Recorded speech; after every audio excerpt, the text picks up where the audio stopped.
안녕하세요. 여러분, 오늘 밤 우리 함께 별들이 뿜어내는 빛의 시를 듣는 여행을 떠나볼까 해요. 눈을 감고 편안히 몸을 뉘어보세요. 머릿속으로 어둠의 장막이 드리워진 밤하늘을 그려봅니다.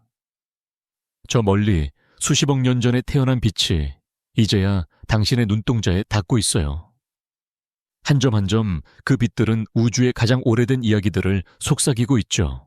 우리가 사는 이 행성은 참으로 아늑하고 익숙한 곳입니다. 중력은 당신의 발을 땅에 단단히 붙잡아두고 대기는 당신이 숨 쉴 수 있는 생명의 담요가 되어주죠. 태양은 매일 아침 떠올라 따뜻한 빛을 선사하고 밤이 되면 달과 별들이 평화로운 풍경을 만들어줍니다. 우리는 이 모든 것을 너무나 당연하게 여겨왔죠.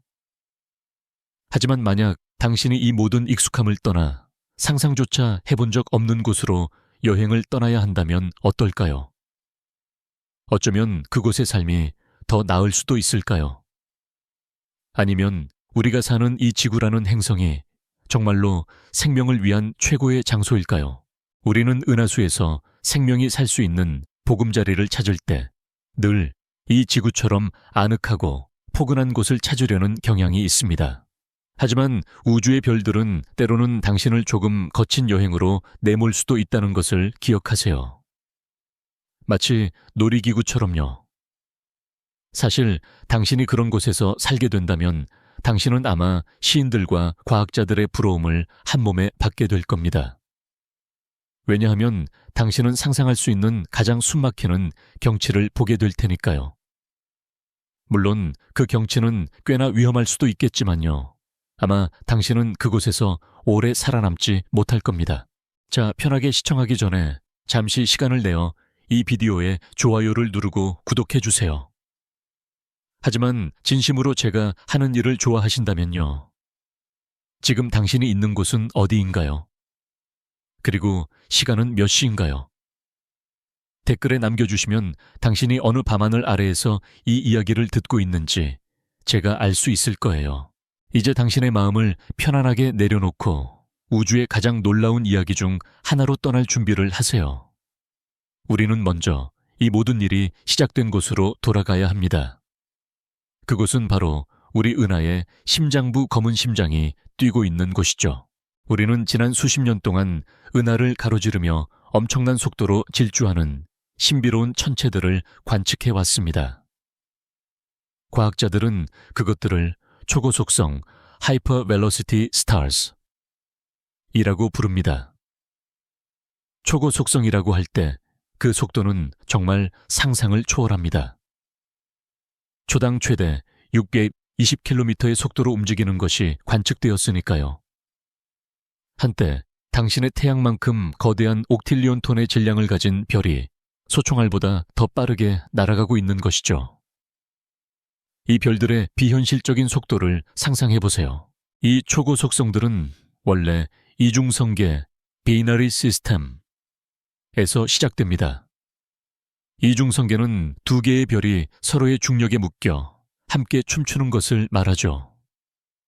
하지만 무언가 거대한 것이 그들의 춤을 방해하고 그들을 갈라놓습니다. 초고속성을 만들기 위해서는 매우 강력한 중력원이 필요합니다. 우리가 아는 가장 강력한 중력권은 바로 우리 은하의 중심에 있는 초거대 질량 블랙홀이죠. 이 블랙홀의 이름은 궁수자리 사기타리우스 A입니다. 태양 질량의 400만 배에 달하는 초거대 질량 블랙홀이죠. 두 별이 너무 가까이 다가갔을 때 이 블랙홀의 엄청난 중력이 그들을 끌어당깁니다. 하지만 더 가까이 있는 별이 훨씬 더 강한 중력적 끌림을 느끼게 되면서 이 이중성계는 산산조각 나게 됩니다. 이것은 마치 올림픽 해머 던지기와 비슷해요. 해머는 이중성계의 한 별이고 선수는 다른 별입니다. 해머와 선수를 잇는 끈은 두 별을 묶고 있던 중력적 연결고리죠. 만약 누군가 이 끈을 끊어버린다면 선수는 제자리에 멈춰 서겠지만 해머는 엄청나게 빠른 속도로 날아가 버릴 겁니다. 두 별에게도 똑같은 일이 일어납니다. 끈이 끊어지는 순간 이중성계의 두 별은 영원히 헤어지게 되죠. 한 별은 블랙홀의 중력에 붙잡혀 그 자리에서 맴돌게 됩니다. 다른 별은 은하수 밖으로 내던져져 말 그대로의 유성 슈팅스타 이 됩니다. 하지만 이 별은 혼자가 아닐 수도 있습니다. 만약 어떤 행성이 그 별의 중력에 단단히 묶여 있다면, 그리고 조건이 딱 맞는다면 그 행성은 그 별의 찰싹부터 함께 여행을 떠날 수 있습니다. 별이 가는 곳이라면 그 행성도 함께 가게 되죠. 만약 당신이 초고속성 주위를 도는 행성에 살고 있다면 당신은 시인들과 과학자들의 부러움을 한 몸에 받게 될 겁니다. 왜냐하면 당신은 상상할 수 있는 가장 숨막히는 경치를 보게 될 테니까요. 당신은 은하의 가장 중심에서 여행을 시작하게 됩니다. 거기서 당신은 초거대 질량 블랙홀의 아름다운 모습을 보게 될 겁니다. 이 초고속성, 행성에 사는 세대와 세대를 거치면서 당신은 은하의 새롭고 스릴 넘치는 풍경을 끊임없이 보게 될 겁니다. 여행이 끝날 무렵 당신은 은하수 전체를 보게 될 거예요. 그리고 그 모든 것이 당신에게서 점점 멀어지면서 당신은 아무도 모르는 우주 공간 속으로 날아가게 될 겁니다. 초고속성 행성들은 우주가 소설보다 훨씬 더 낯설다는 것을 보여주죠. 우리가 별과 항성계에 대하여 더 많이 알게 될수록 SF 작가들의 가장 환상적인 상상력조차도 자연이 만들어내는 것에 비하면 아무것도 아니라는 것을 깨닫게 됩니다. 이 초고속성 행성과 별은 평생 잊지 못할 여행을 떠납니다. 하지만 은하의 중심에 초거대 질량 블랙홀 옆에 갇혀버린 그 동반자 별은 어떻게 될까요? 그 별도 주위를 공전하는 행성을 가질 수 있습니다. 하지만 그 세계는 빌린 시간 위에 사는 세상입니다. 초고속성 별에게서 버려진 행성은 이제 블랙홀 주위를 도는 별 주위를 공전하고 있습니다. 이 관계는 아마 오래가지 못할 겁니다. 보통 작은 쪽이 튕겨져 나가니까요. 그래서 초고속성, 고아 행성, 로그의 플래닛이 있을 가능성도 충분히 있습니다. 별이 없는 행성이 엄청난 속도로 은하 밖으로 내던져지는 것이죠. 하지만 이것은 당신이 가고 싶은 여행이 아닐 겁니다. 왜냐하면 이 행성은 영원히 홀로 우주의 공허를 떠돌게 될 운명이기 때문이죠. 행성이 별에 묶여있지 않다는 것은 큰 문제입니다. 표면은 대부분 얼어붙을 테니까요. 이중성계는 행성에게 기이한 환경을 만듭니다. 당신은 은하의 짜릿한 풍경을 볼 수도 있고 얼음으로 뒤덮인 황무지에서 얼어붙을 수도 있죠. 하지만 천문학자들은 별들이 서로 찢어지는 것이 아니라 오히려 서로 끌어당기는 기묘한 새로운 시스템을 발견하고 있습니다. 이것은 우리 은혜도 곧 다가올 우주적 사건을 예고하고 있죠. 생명이 우주를 정복하려면 먼저 시작이 있어야 합니다. 우리가 지구의 생명을 볼 때 이 모든 것이 하나의 공통 조상에서 비롯되었을 가능성이 있습니다. 생명은 한 곳에서 시작하여 우리가 보는 모든 다른 종류의 생명으로 가지를 뻗어나갔죠. 하지만 어떻게 시작되었을까요? 가장 먼저 답해야 할 질문은 생명은 무엇으로 만들어지는가입니다. 목록의 가장 위에 있는 것은 가장 기본적인 구성 요소들, 즉 화학 원소입니다. 제가 우주에 대해 아는 바는 이렇습니다. 물리학의 법칙은 어디에서나 동일한 것으로 보입니다. 화학적 구성, 즉 원소들은 어디에서나 동일하죠. 그리고 우주는 이 원소들을 빅뱅에서가 아니라 별들로부터 만들어냅니다. 별의 일생 동안 그 안에서는 새로운 원소들이 만들어집니다. 그리고 별이 죽을 때 이 원소들은 초신성 폭발로 우주 공간으로 흩뿌려지며 생명을 위한 재료들을 우주 전체로 퍼뜨립니다. 우리 지구, 우리 태양계, 그리고 우리를 이루는 모든 재료들은 별의 핵융합 불꽃 속에서 단련된 것입니다. 그래서 별의 죽음은 생명의 탄생으로 이어지죠.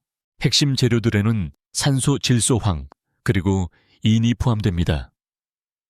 하지만 우리가 아는 생명의 가장 중심적인 원소는 바로 탄소 차본입니다. 지구상의 모든 생명은 탄소를 기반으로 합니다. 탄소는 우리 살아있는 분자들의 구조와 건축을 형성하죠. 탄소는 믿을 수 없을 정도로 다재다능한 건축 재료입니다. 다른 원소들과 결합하여 각각 다른 특성을 가진 긴 사슬 분자를 형성할 수 있죠. 원소로서 탄소는 광범위하고 복잡한 화학작용을 만들어낼 수 있는 것처럼 보입니다. 그리고 그 복잡한 화학작용이 바로 우리가 생명에서 발견하는 것이죠. 우리는 이것을 유기화학 (Organic Chemistry) 이라고 부릅니다. 하지만 기본적인 유기 분자에서 복잡한 생명체로 넘어가는 것은 엄청난 도약입니다. 솔직히 말해서 우리는 지구상의 생명이 어떻게 시작되었는지 전혀 감을 잡지 못하고 있습니다. 정말 큰 질문은 비교적 단순한 유기 분자들의 혼합물에서 어떻게 살아있는 시스템으로 나아가는가 하는 것입니다. 우리는 이 모든 것이 별의 죽음으로 인해 대량으로 만들어지는 기본적인 원소들로부터 시작된다는 것을 알고 있습니다. 하지만 어떻게 그 레고 조각들을 연결하여 첫 번째 세포를 만드는 것일까요? 짧은 대답은 우리는 모른다입니다. 하지만 몇 가지 잠재적인 단계에 대한 아이디어는 가지고 있습니다. 유기분자의 사슬은 점점 더 복잡해집니다. 아미노산은 단백질을 형성하고 지방산은 세포막을 만드는 인지질을 형성하며 핵산은 유전 정보를 저장하는 DNA를 형성합니다. 결국 단순한 세포가 나타나게 되죠. 새로운 세포를 처음부터 조립하는 데 필요한 모든 조각들은 우주 공간에 존재하는 것처럼 보입니다. 우리는 유기화합물을 어디에서나 발견했습니다. 그것들은 행성 해성가스 구름 등 곳곳에 널려 있습니다. 태양계의 다른 곳에서도 생명의 가장 기본적인 재료들을 구할 수 있다는 것이죠. 그러므로 생명은 어디에나 있을 수 있습니다. 2018년 나사는 다른 행성에서 유기분자를 발견했다고 발표합니다. 그 행성은 우리가 늘 외계 생명체를 품고 있을 것으로 의심해온 행성, 화성, 말삭입니다.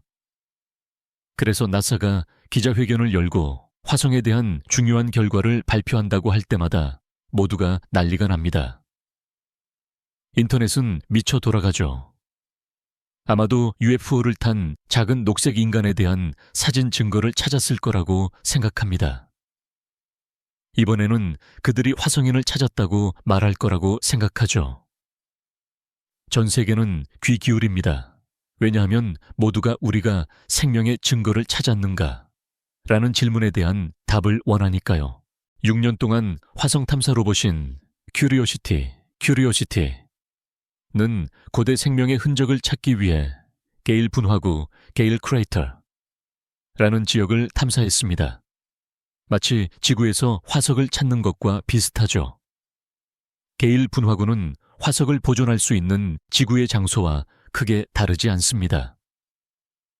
이에 대한 아주 좋은 예는 애리조나의 화석의 숲, Petrified Forest입니다. 이것은 나무 조각처럼 보이지만 사실은 돌입니다.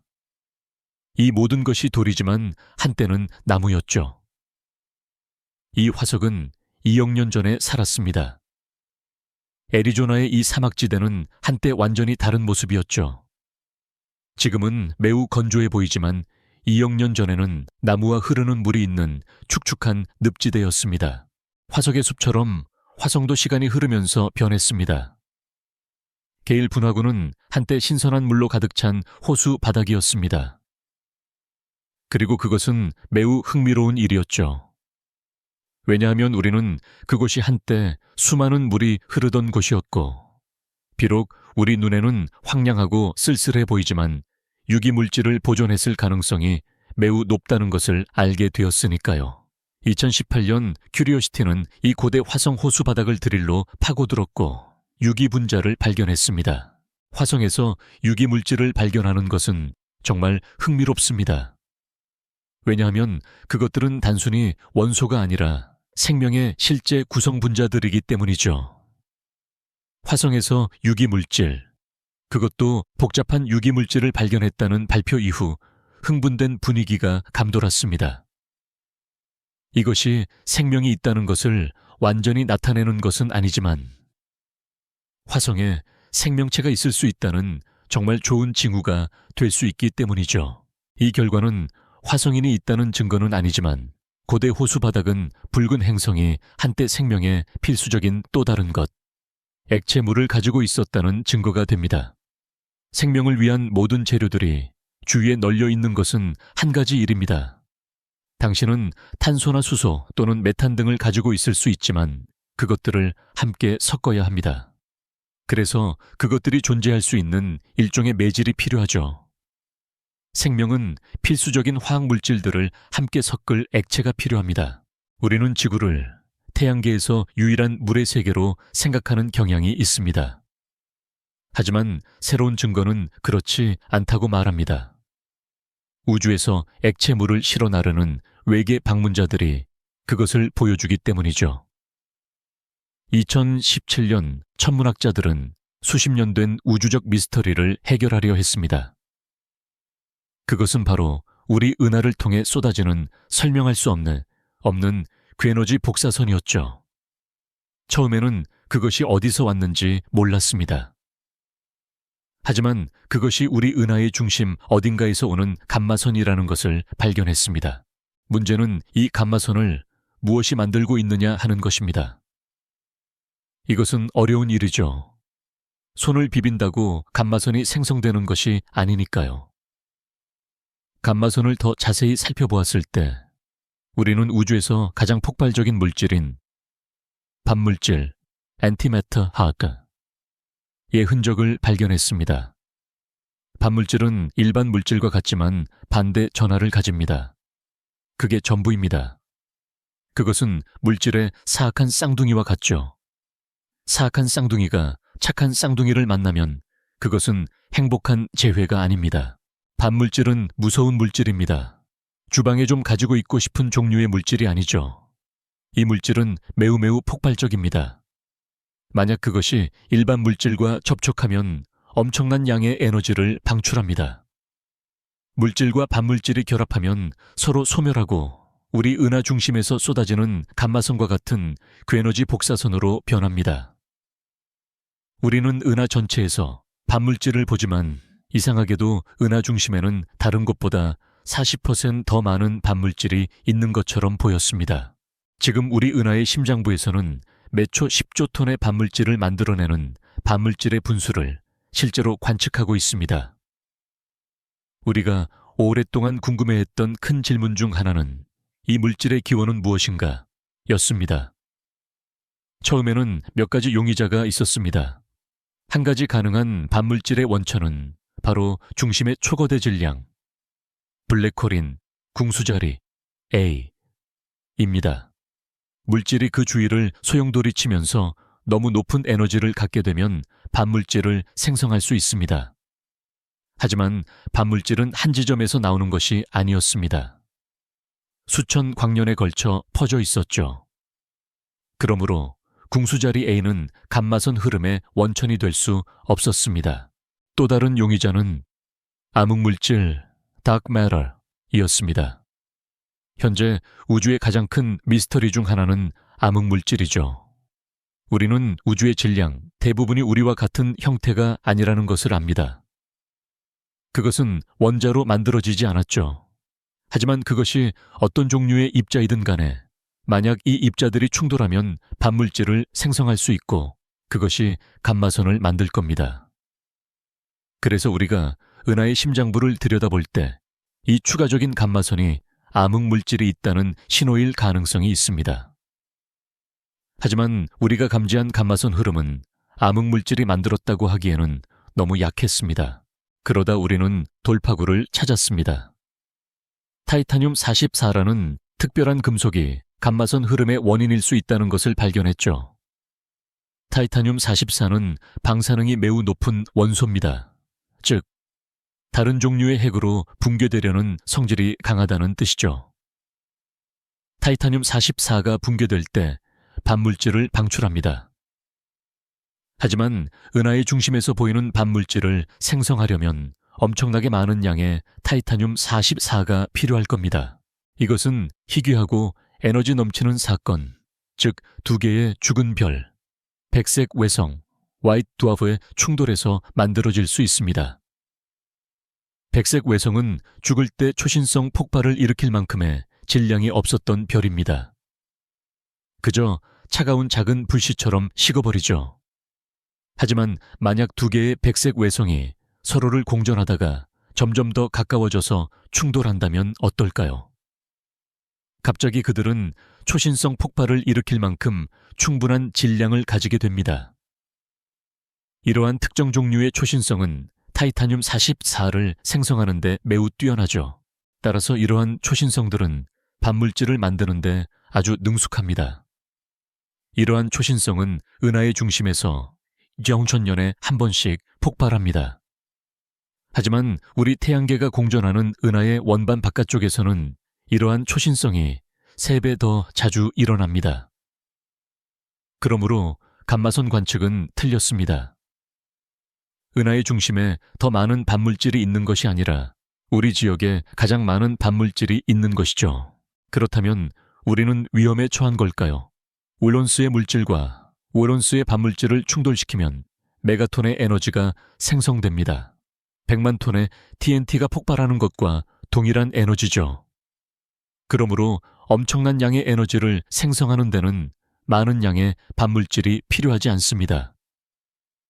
하지만 당신이 기억해야 할 것은 우리는 더 큰 우주의 놀랍고 극적인 환경 속에서 살고 있다는 것입니다.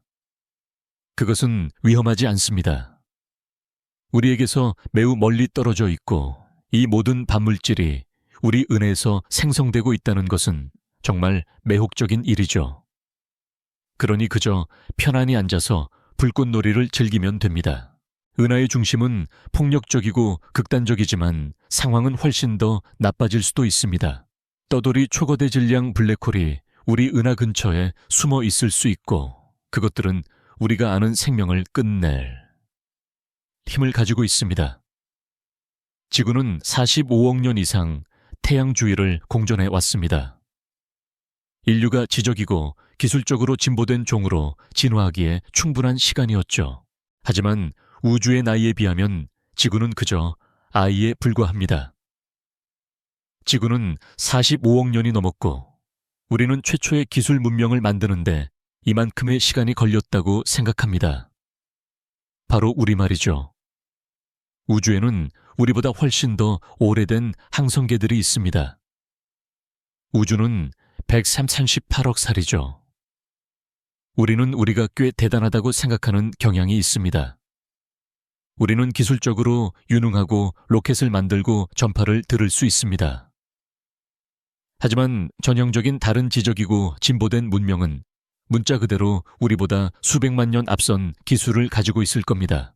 만약 외계 사회가 우리보다 오래 존재했다면 그들은 기술적으로 얼마나 더 진보했을까요? 그들이 얼마나 진보했는지 측정하는 한 가지 방법은 카르다쇼프 척도, 칼다셰프 스케일입니다. 카르다쇼프 척도는 잠재적인 외계 문명을 3가지 유형으로 분류하는데 그들이 지역 환경에서 얼마나 많은 에너지를 활용할 수 있는지에 따라 나뉩니다. 유형 1 문명은 오직 그들의 모행성의 에너지만을 활용할 수 있습니다. 유형 2는 가설적으로 그들의 태양계 전체의 에너지를 활용할 수 있습니다. 그리고 유형 3은 잠재적으로 은하 전체의 에너지를 활용할 수 있습니다. 만약 당신이 우리가 그 척도에 어디에 속하는지 궁금하다면 나쁜 소식을 들을 준비를 하세요. 우리는 0과 1 사이 어딘가에 있습니다. 우리는 지구의 모든 자원을 사용할 수 없기 때문이죠. 우리는 대략 0.7 정도에 있습니다. 카르다쇼프 레벨 2 또는 심지어 3에 도달한 진보된 종은 별의 힘을 활용할 수 있는 매우 진보된 구조물을 만들 수 있을 겁니다. 만약 당신이 충분히 진보된 문명이 된다면 결국 당신의 에너지 수요가 너무 커져서 당신은 태양을 에워싸는 태양 전지판을 만들게 될 수도 있습니다. 이것은 프리먼 다이슨이 처음 생각한 것으로 우리는 이것을 다이슨 스피어, 다이슨 스피어스 라고 부릅니다. 만약 다른 항성계나 심지어 다른 은에서 이런 엄청난 공학 기술이 일어난다면 우리가 어떤 증거를 포착하고 최초의 접촉을 할 수 있을까요? 다이슨 스피어에 대한 사실은 이 패널들이 햇빛을 흡수하고 뜨거워지기 때문에 적외선을 제외한 별에서 나오는 모든 빛을 완전히 차단한다는 것입니다. 물체가 뜨거워지면 열 적외선 (Thermal Infrared Light) 이라는 것을 방출합니다. 당신은 하늘을 스캔하여 그 흔적을 찾아 다이슨 스피어가 있는지 확인할 수 있죠. 2015년 나사의 광시야 적외선 탐사선 와이드 필드 인프라레드 서베이 엑스플로러은 다이슨 스피어에서 새어나오는 적외선을 관측하여 진보된 카르다쇼프 문명을 찾기 위해 10만 개에 가까운 은하를 스캔했습니다. 그들은 아무것도 감지하지 못했습니다. 그러한 은하는 발견되지 않았고 그래서 그들은 적외선으로 된 결정적인 증거를 찾지 못했죠. 우리 우주가 이렇게 오래되었다면 다른 문명들이 진화할 충분한 시간이 있었을 겁니다. 그렇다면 아마도 우리는 그들을 단순히 놓쳤을 수도 있죠. 문명들이 생겨나서 그들 주위에 은하와 소통하려고 노력했을 가능성은 충분히 있습니다. 문제는 그들이 우리에게는 너무 이른 시기에 요청하고 있었다는 것이죠. 그들은 우리 문을 두드리려 했지만 우리의 집은 아직 지어지지 않았던 겁니다. 지구는 우주의 138억 년 수명 중 3분의 1도 안 되는 시간 동안 존재했습니다. 인류는 30만 년으로 최초 접촉을 하기에 상대적으로 매우 작은 기회의 창입니다. 우리는 수십 년 동안 하늘을 바라보고 있습니다.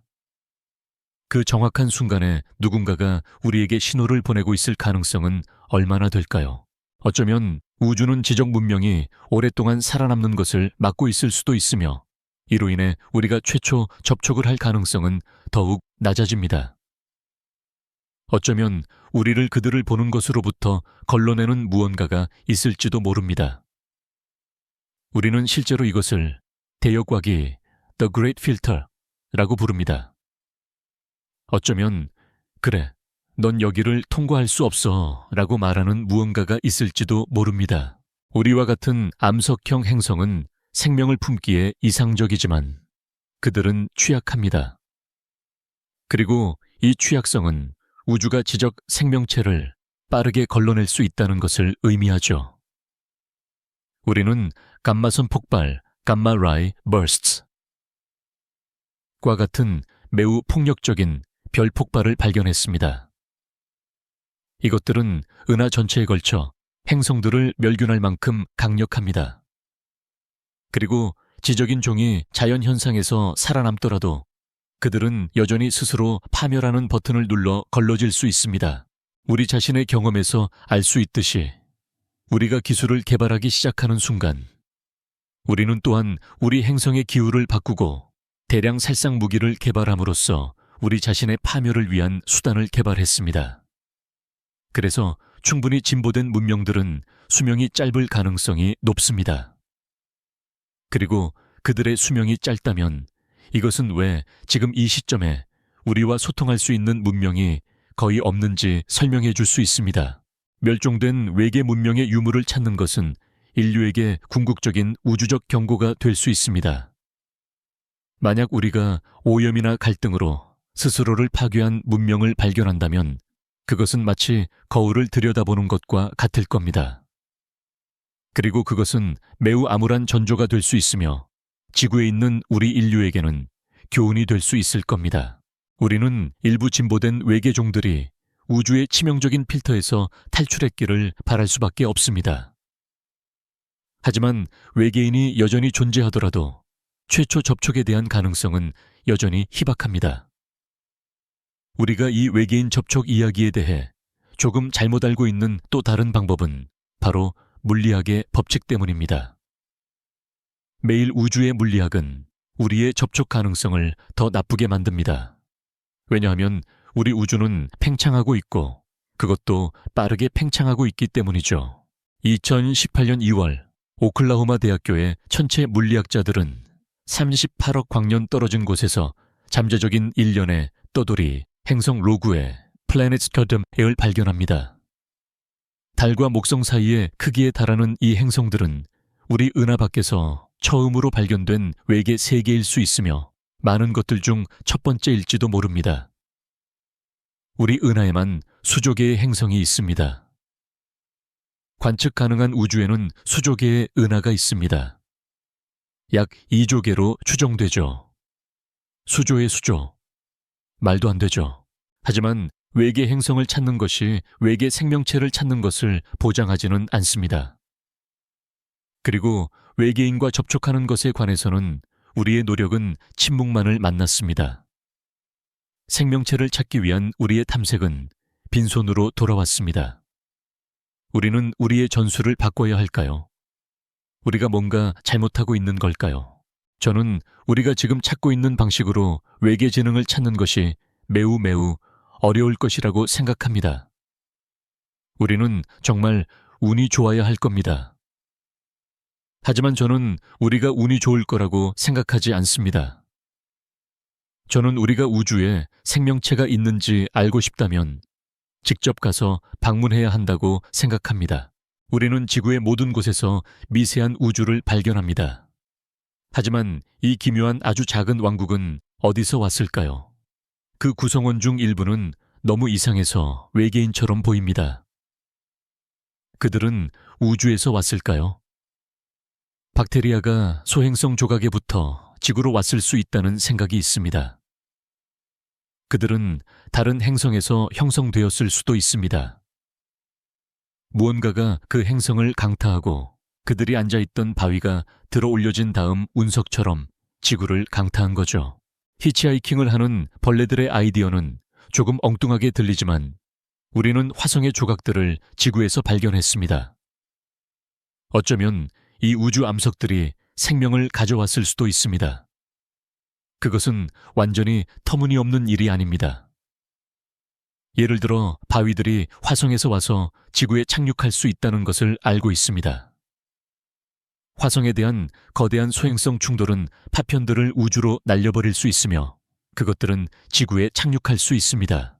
어떻게 그런 일이 일어났는지 배우기 위해 우리는 45억 년 전에 초기 태양계로 돌아가야 합니다. 많은 어린 행성들이 새로운 별인 우리 태양 주위를 공전하고 있습니다. 이 초기 태양계는 혼란스럽습니다. 행성들 사이의 충돌은 피할 수 없었죠. 초기 태양계는 핀볼 기계와 같았습니다. 물건들이 서로 부딪히고 다른 물건들을 튕겨내고 그것들은 어딘가에 착륙하고 또 다른 물건들을 튕겨냈습니다. 어린 화성은 공격을 받고 있었습니다. 그것은 이미 원시적인 바다와 어쩌면 원시적인 생명체를 가지고 있었을지도 모릅니다. 거대한 우주 암석이 표면에 충돌합니다. 우리는 이 사건을 보레알리스 충돌, 보레알리스 임팩트 이라고 부릅니다. 그것은 수백조 톤의 암석을 우주로 날려버립니다. 우리 태양계를 여행하는 이 바위 조각 중 하나에 히치하이킹하는 생명체가 있을 것이라고 생각하는 것은 미친 일이 아닙니다. 만약 화성에서 날아간 소행성에 미생물이 타고 있다면 우리는 그 미생물이 불쌍하다고 느낄 겁니다. 그저 화성에서 살면서 작은 화성 미생물들이 하는 일을 하고 있었을 텐데 갑자기 거대한 충돌이 이 물체를 우주로 내던져 버린 거죠. 한 행성에서 다른 행성으로 이동하기 위해 세포는 시련의 길을 통과해야 합니다. 그것은 마치 생존 게임쇼에서 이기는 것과 같습니다. 당신은 당신의 고향 행성에서 날아가는 것을 살아남아야 하고 그런 다음 우주 공간의 진공 우주선, 자외선 복사에 노출되고 말라붙고 얼어붙는 작은 바위 덩어리 안에서 행성 간 여행을 살아남아야 합니다. 따라서 소행성에 실린 채 태양계나 은하 전체로 생명체를 이동시키는 아이디어는 많은 다른 문제들을 제기합니다. 보레알리스 충돌과 같은 사건들은 화성에서 너무나 많은 바위를 날려버렸기 때문에 히치하이킹하는 벌레들이 우주의 시련의 길을 통과할 많은 기회가 있었습니다. 하지만 그들은 여행에서 살아남을 수 있었을까요? 그것을 알아내기 위해 국제 우주 정거장의 우주 비행사들은 우주 밖에서 단순한 박테리아를 배양했습니다. 1년 동안 열린 공간에 있었음에도 불구하고 놀랍게도 이 미생물들 중 일부는 살아남았습니다. 이것은 놀라운 일입니다. 이 미생물들은 생명에게 최악의 환경에 있었음에도 불구하고 죽지 않았죠. 따라서 이 임무는 생명이 우주 환경에서 살아남을 수 있다는 것을 보여줍니다. 생명은 행성들 사이에서 전달될 수 있습니다. 어쩌면 생명은 화성에서 시작되었고 우리의 이웃 행성에서 운석 안에 담겨 이곳으로 옮겨졌을지도 모릅니다. 어쩌면 우리는 화성에서 온 이민자일지도 모르죠. 히치하이킹하는 벌레들이 지구에 도착하여 미세한 우주를 시작했을 수도 있습니다. 하지만 이제 운석에 대한 최근 연구들은 살아있는 미생물들이 여행을 하지 않았더라도 그들을 만든 구성 요소들이 여행을 했다는 것을 시사합니다. 2019년 11월 한 국제연구팀은 지구에 충돌한 운석에서 리보셋라는 유기분자를 발견했습니다. 리보스는 당입니다. 단순한 단기지만 지구상의 모든 생명에 절대적으로 중요한 단기죠. 리보스는 RNA를 구성하는 당입니다. 그리고 RNA는 모든 세포의 핵심에 위치합니다. RNA는 세포 기능을 제어하는 단순한 형태의 유전 물질입니다. 그것은 가장 원시적인 생물체에서 발견되죠. 운석에서 리보스를 발견하는 것은 우리가 미세한 우주의 기원을 이해하는데 매우 중요합니다.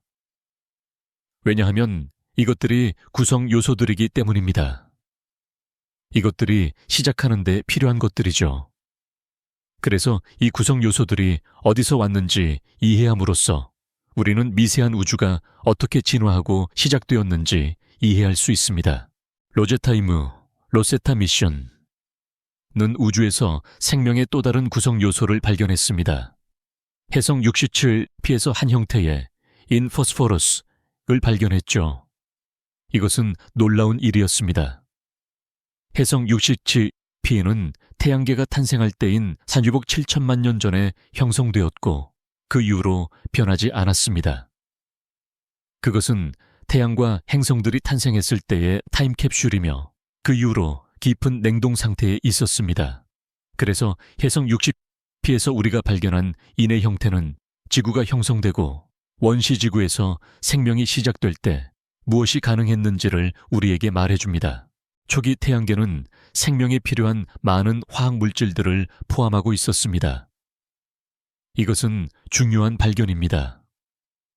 왜냐하면 이 화합물들이 태양계가 형성될 때 존재했다는 것을 의미하기 때문입니다. 그래서 그것들은 생명이 세포 구조를 형성하고 사용하기 위해 쉽게 이용 가능했을 겁니다. 이 발견들은 필수적인 화학 물질들이 지구에 왔을 뿐만 아니라 태양계 전체에 존재한다는 것을 보여줍니다. 우리는 미세한 우주가 오직 지구에만 존재한다고 생각하는 경향이 있습니다. 지구만이 이러한 구성 요소들을 가지고 있다는 의미에서 말이죠. 하지만 이제 이러한 새로운 관측들은 미세한 우주, 적어도 그 구성 요소들이 지구를 넘어 태양계 전체에 존재할 수 있다는 것을 시사합니다. 혜성과 소행성들이 화학 물질을 가져와 미세한 우주를 시작하게 했을 수도 있습니다. 이제 폭발적인 새로운 연구는 지구에 충돌한 우주 암석이 훨씬 더 많은 일을 했다는 것을 시사합니다. 폭력적인 충돌 자체가 생명이 시작하는데 도움이 되었을까요? 우리는 몇몇 특별한 외계 행성들을 발견했습니다. 녹은 철비가 내리는 초고온의 세계, 너무나 약해서 날아가 버릴 수 있는 초부풀어 오른 행성, 슈퍼퍼프 플래닛, 물리학을 거스르는 외계 행성들 말이죠. 하지만 더 낯선 것은 사라지는 행성의 경우입니다. 10여 년 전 허블 망원경은 밤하늘에서 가장 밝은 별 중 하나인 포말하우트를 공전하는 행성을 발견했습니다. 포말하우트는 매우 가깝고 매우 어린 별입니다. 그리고 그 시스템의 이미지는 믿을 수 없을 정도로 아름다운데 중심별이 밝은 고리로 둘러싸여 있는 것을 볼 수 있기 때문입니다.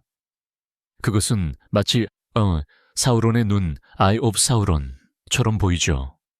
우리는 새로운 행성인 포말하우트, 비포말하우트 아이차각을 6년 동안 관측했습니다.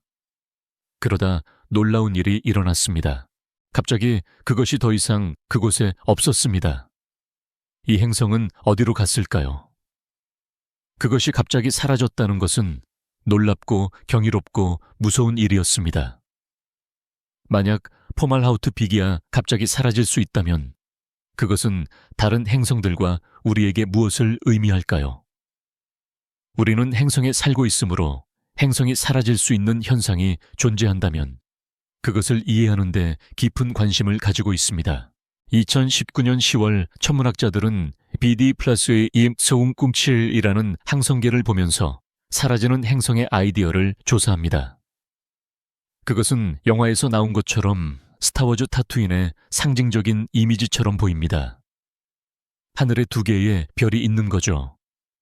사실 이것은 그렇게 미친 일이 아닙니다. 우주의 광활한 서부에는 다양한 종류의 항성계가 많이 있습니다. 사실 별들이 혼자 있는 것보다 2개의 별이 서로를 공전하는 쌍성계가 더 흔합니다.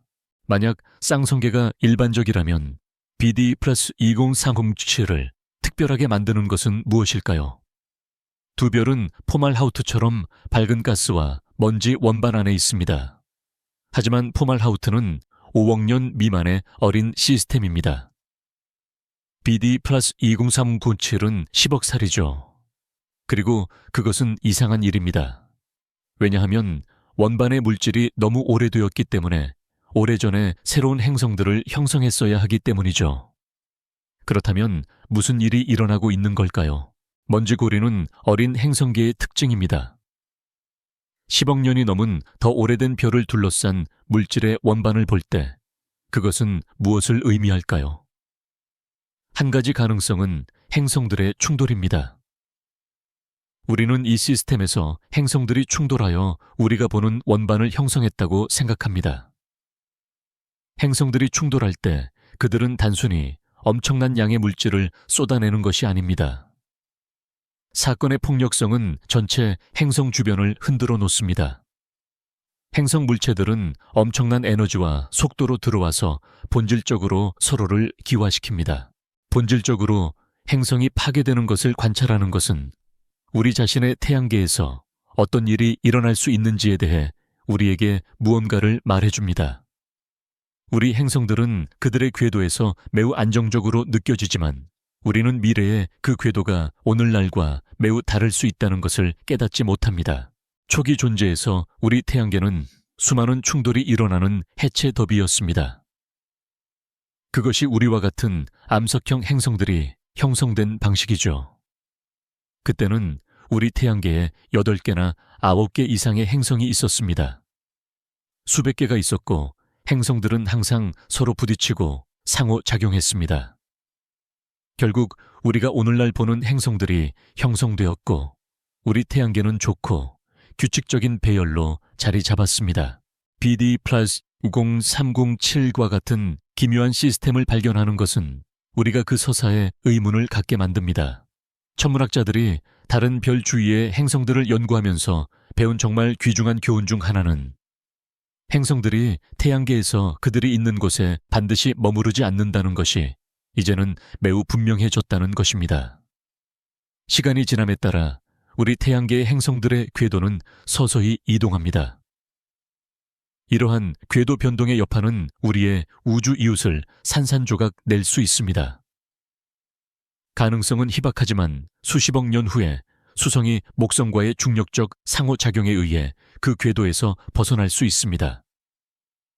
이 행동은 수성을 치명적인 경로에 올려놓을 겁니다. 우리 태양계가 가질 수 있는 한 가지 잠재적인 미래는 수성이 실제로 지구와 충돌할 수 있다는 것입니다. 이것은 미친 소리처럼 들리지만 또한 진짜 실망스러운 일일 겁니다. 그래서 우리가 BD 플러스 20307에서 보는 것은 이론적으로 우리 자신의 태양계에서도 가능합니다. 이것은 사실 일종의 경종이었습니다. 그것은 우리 태양계가 어떻게 작동하는지에 대한 우리의 이해에 대한 변화입니다.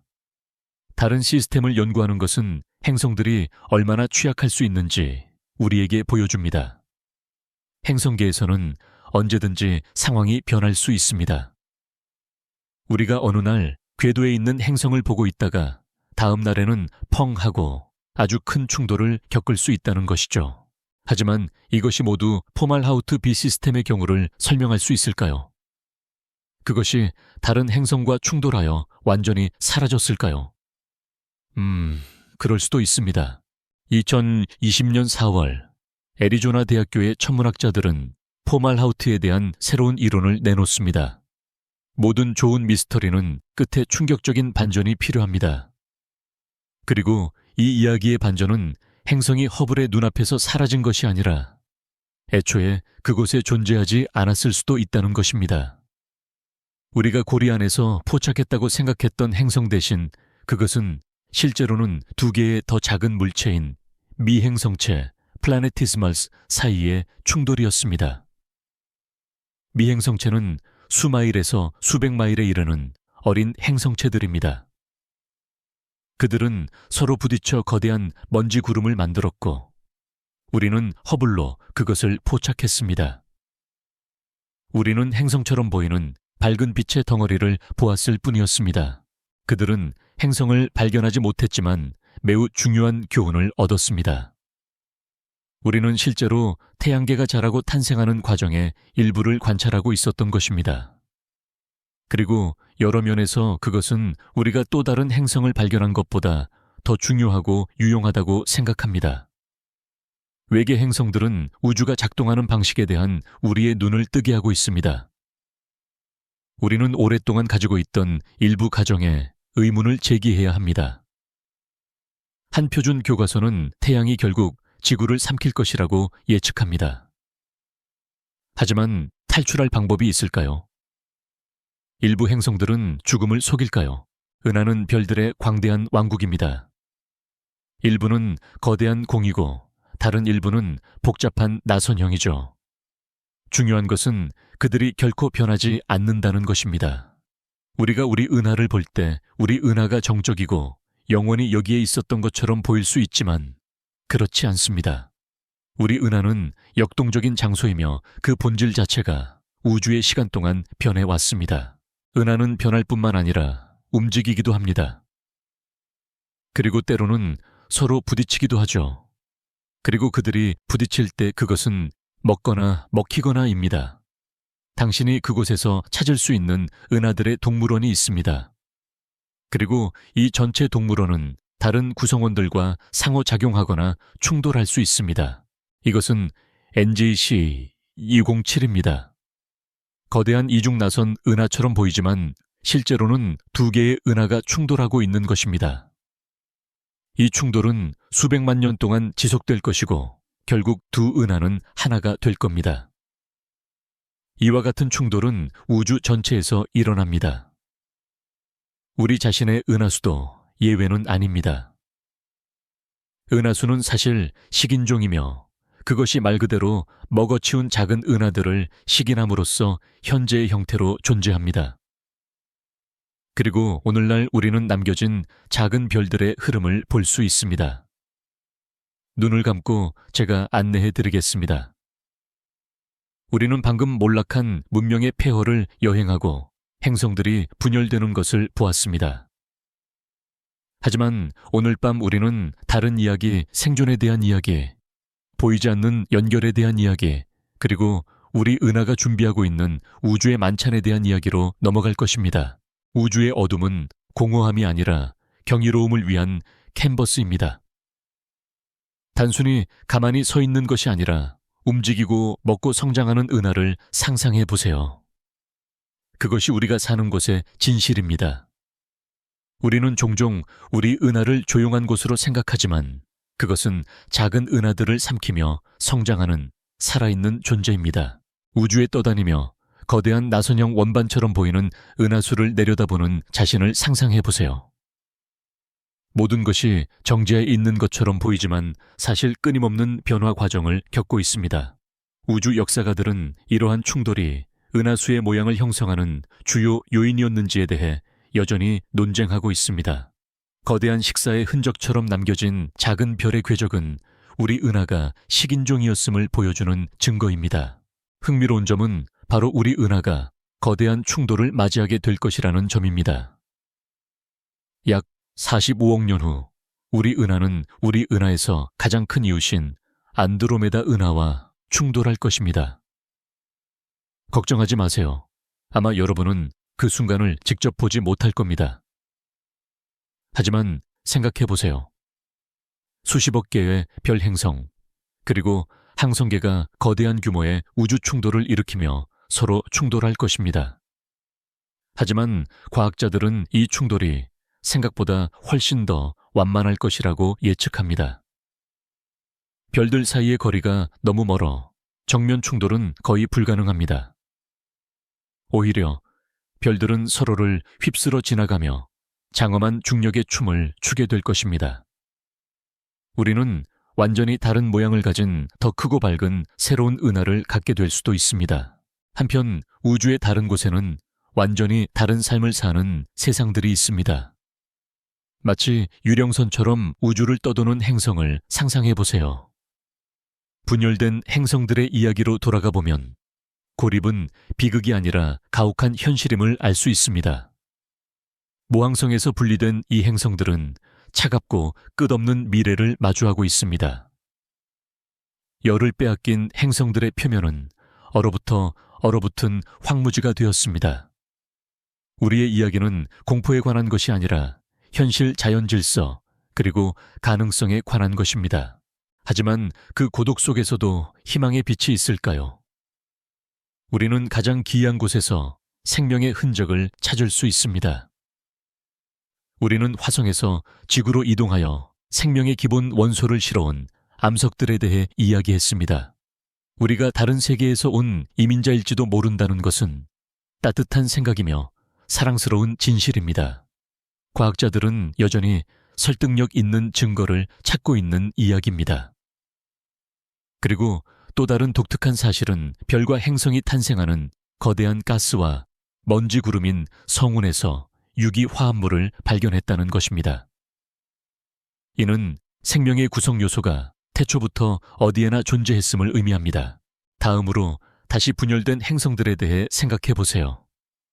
모든 행성이 남겨진 것은 아닙니다. 어떤 별들은 엄청난 속도로 발사되어 은하계 밖으로 표류합니다. 그런 행성에서의 삶은 어떤 모습일까요? 보기 드문 광경장엄한 우주의 빛쇼를 목격하게 될 것입니다. 은하수는 멀어져 희미한 점으로 줄어들 것입니다. 일방통행이겠지만 외롭지만 영감을 주는 여정이 될 것입니다. 이 여정은 별들이 충돌하고 생명이 싹트는 약속으로 가득 찬 우주에서 시작됩니다. 하지만 그 여정이 항상 순탄하지만은 않습니다. 두 별이 충돌하면 거대한 폭발이 일어나 에너지와 화학 원소가 우주로 방출됩니다. 바로 이러한 원소들이 우리 모두를 만듭니다.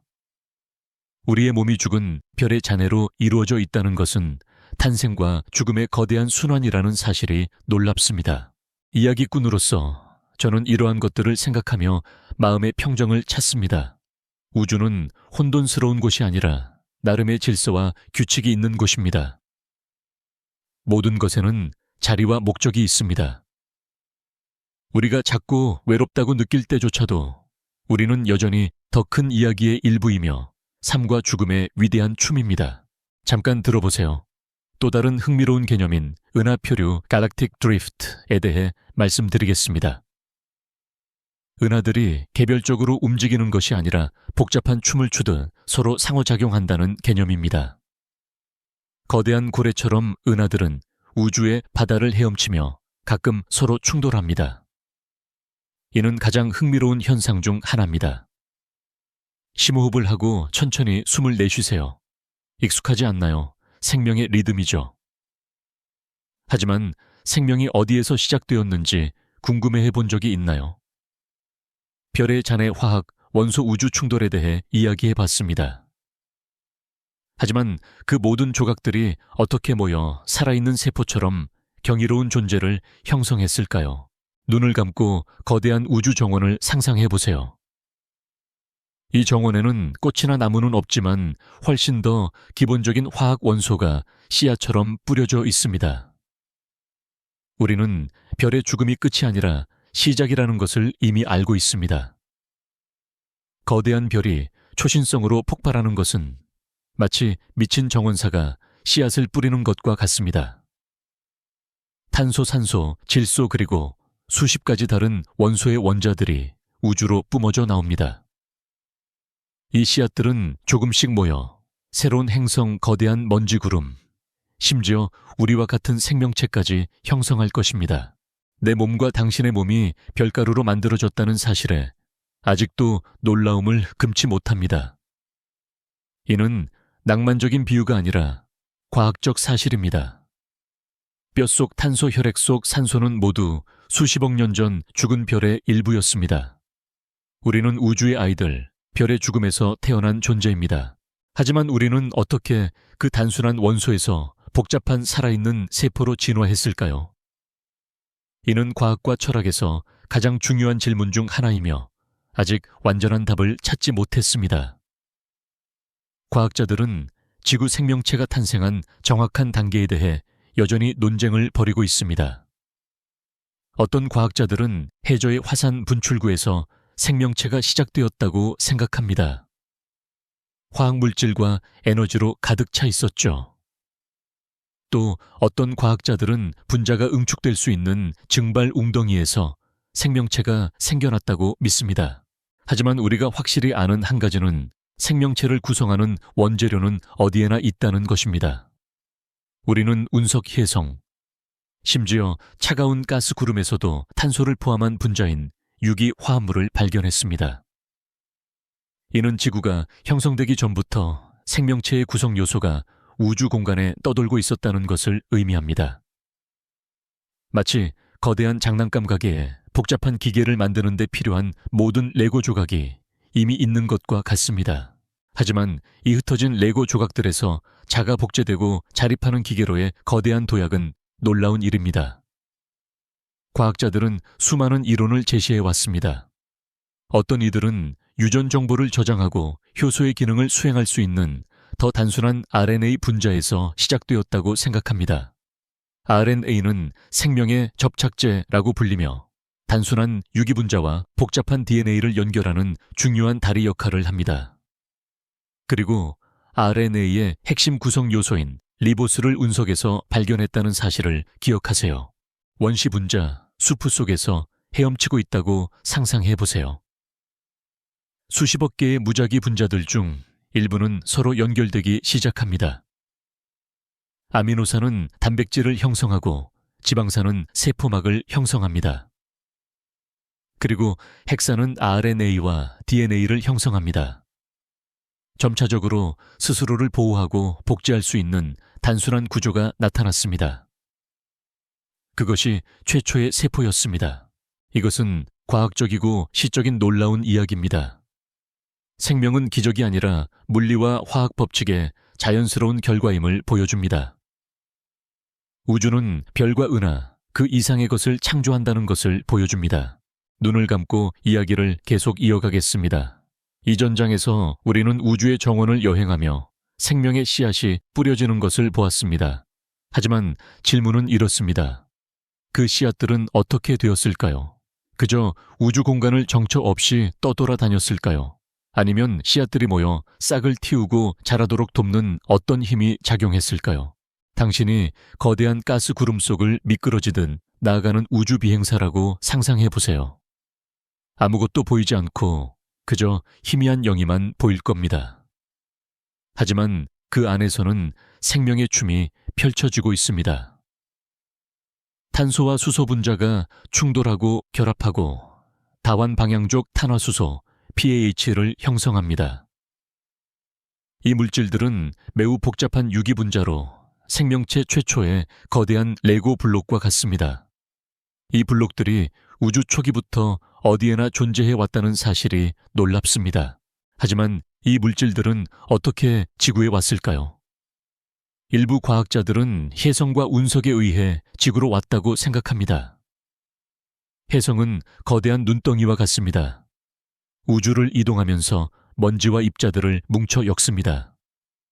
그리고 행성에 충돌하면 그 모든 물질을 방출합니다. 마찬가지로 운석은 우주의 유기분자를 가져올 수도 있습니다. 잘 알려지지 않은 역사적 사실 과학자들은 1969년 호주에 떨어진 머치슨 운석에서 단백질의 구성 요소인 아미노산을 발견했습니다. 이는 생명의 기원에 대한 우리의 생각을 완전히 바꾸어 놓았습니다. 생명체가 지구에서 시작된 것이 아니라 우주에서 수입되었을 가능성을 보여주었습니다. 하지만 이 이야기에는 여전히 놀라운 사실들이 있습니다. 1장에서 화성 이야기를 기억하십니까? 우리는 화성에 한때 물이 있었고 어쩌면 생명체가 있었을지도 모른다고 이야기했습니다. 그렇다면 화성과 지구 사이에 더 깊은 연관성이 있을까요? 판스페르미아라는 흥미로운 이론이 있는데 이는 생명체가 우주 어디에나 존재할 수 있으며 운석, 혜성, 그리고 다른 작은 천체들을 통해 분포될 수 있다는 것을 시사합니다. 과학자들은 여전히 이 가능성에 대해 논쟁하고 있지만 화성에서 생명체의 증거 또는 적어도 생명의 구성 요소를 발견했다는 사실은 이 이론에 더 많은 신빙성을 부여했습니다. 화성에서 온 암석 조각인 자연 우주선이 수백만 년 동안 우주를 비행한다고 상상해 보세요. 그 우주선에는 잠자고 있는 작은 박테리아 아니면 적어도 생명의 전구체 분자들이 있습니다. 이 우주선이 지구에 추락하면 박테리아는 깨어나 증식하기 시작합니다. 낭만적인 시나리오이면서도 매우 과학적입니다. 하지만 여기에는 독특하고 잘 알려지지 않은 사실이 있습니다. 최근 연구에 따르면 운석 충돌조차도 유기분자를 생성할 수 있다는 것입니다. 충돌로 인한 엄청난 압력과 온도는 단순한 원소를 복잡한 분자로 변화시킬 수 있습니다. 즉, 우주 충돌의 흔적인 지구 표면에 거대한 분화구가 생명이 시작된 최초의 장소일 수 있다는 것입니다. 이 모든 증거는 한 가지 결론을 제시합니다. 생명은 드문 현상이 아닙니다. 지구에 단 한 번만 일어난 기적이 아닙니다. 오히려 생명은 물리와 화학 법칙의 자연스러운 결과이며 필수적인 원소들이 곳곳에 존재하는 과정입니다. 우주는 원소 분자 에너지가 끊임없이 상호작용하여 새로운 것을 만들어내는 거대한 용광로입니다. 그리고 그 냄비 속에는 가장 기적적인 것, 즉 생명을 창조하는 비밀 공식이 들어 있습니다. 눈을 감고 액체와 생명의 세계로 안내해 드리겠습니다. 우리는 우주먼지와 분자에 대해 이야기했지만 이 레고 블록들이 하나로 합쳐지려면 매개체가 필요합니다. 그리고 우리가 알고 있듯이 그 매개체는 바로 물입니다. 물을 분자들의 놀이터라고 생각해 보세요. 물은 독특한 성질을 가지고 있어 많은 화학물질을 용해시켜 자유롭게 움직이고 충돌하고 결합할 수 있게 합니다. 과학자들은 아직도 물이 어떻게 지구에 왔는지에 대해 논쟁하고 있습니다. 어떤 과학자들은 지구가 형성될 때 암석 안에 갇혀 있었다고 믿습니다. 또 다른 과학자들은 지구 초기 우주 폭격, 당시 혜성과 얼음 운석이 물을 가져왔다고 믿습니다. 어느 쪽이든 생명의 핵심 요소인 물은 우주 어디에나 존재합니다. 우리는 화성 목성과 토성의 위성 심지어 수십억 광년 떨어진 외계 행성에서도 물을 발견했습니다. 하지만 물의 이야기는 여기서 끝나지 않습니다. 여기에는 훨씬 더 이례적인 개념인 반물질도 포함됩니다. 1장에서 반물질과 일반 물질과 충돌할 때 발생하는 파괴에 대해 이야기했던 것을 기억하시나요? 과학자들은 반물질이 우주에서 물을 생성하는데 중요한 역할을 한다는 것을 발견했습니다. 전자와 양전자 전자의 반물질과 충돌하면 서로 소멸하면서 감마선을 생성합니다. 이 감마선은 물 생성을 포함한 화학 반응을 일으킬 수 있습니다. 여기 독특하고 잘 알려지지 않은 세부 사항이 있습니다. 우주의 물은 생명과 파괴 모두에서 생성될 수 있습니다. 물은 해성 폭발 운석, 심지어 반물질 충돌의 부산물입니다. 물처럼 필수적인 물질이 그토록 복잡하고 격렬한 기원을 가질 수 있다는 것은 놀라운 일입니다. 과학자들은 여전히 지구상의 물의 기원에 대해 논쟁하고 있습니다. 어떤 사람들은 해성에서 왔다고 믿지만 최근 연구에 따르면 해성에서 온 물의 화학적 구성은 지구의 물과 다릅니다.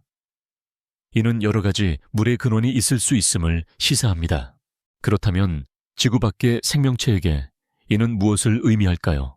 생명의 핵심 요소인 물이 어디에나 존재하고 다양한 근원에서 생성될 수 있다면 어쩌면 생명체 또한 존재할 수 있을지도 모릅니다.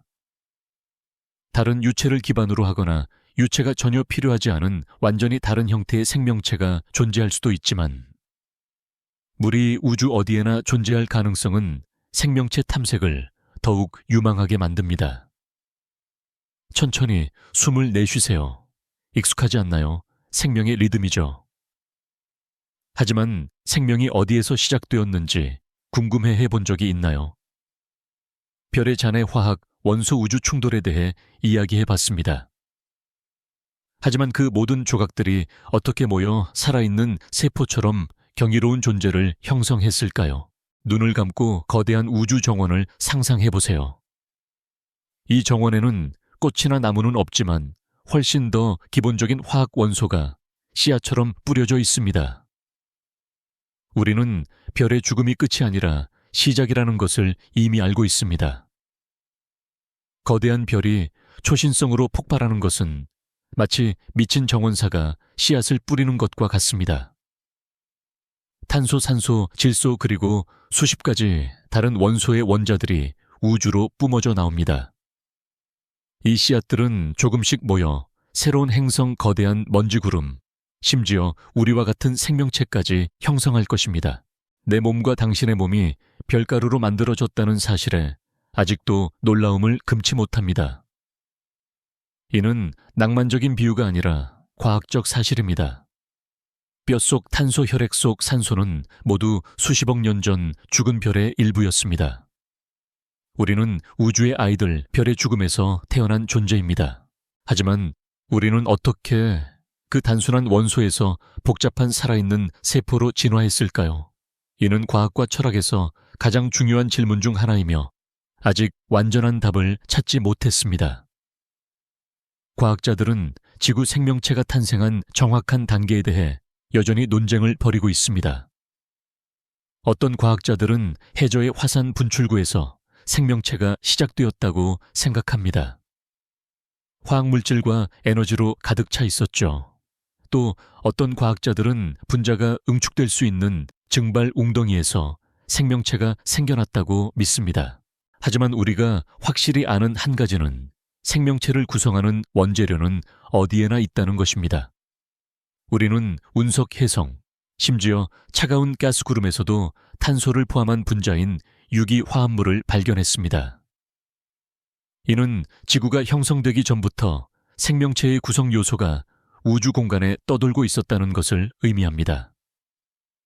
마치 거대한 장난감 가게에 복잡한 기계를 만드는 데 필요한 모든 레고 조각이 이미 있는 것과 같습니다. 하지만 이 흩어진 레고 조각들에서 자가 복제되고 자립하는 기계로의 거대한 도약은 놀라운 일입니다. 과학자들은 수많은 이론을 제시해 왔습니다. 어떤 이들은 유전 정보를 저장하고 효소의 기능을 수행할 수 있는 더 단순한 RNA 분자에서 시작되었다고 생각합니다. RNA는 생명의 접착제라고 불리며 단순한 유기 분자와 복잡한 DNA를 연결하는 중요한 다리 역할을 합니다. 그리고 RNA의 핵심 구성 요소인 리보스를 운석에서 발견했다는 사실을 기억하세요. 원시 분자 수프 속에서 헤엄치고 있다고 상상해 보세요. 수십억 개의 무작위 분자들 중 일부는 서로 연결되기 시작합니다.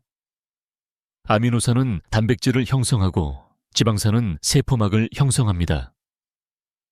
그리고 핵산은 RNA와 DNA를 형성합니다. 점차적으로 스스로를 보호하고 복제할 수 있는 단순한 구조가 나타났습니다.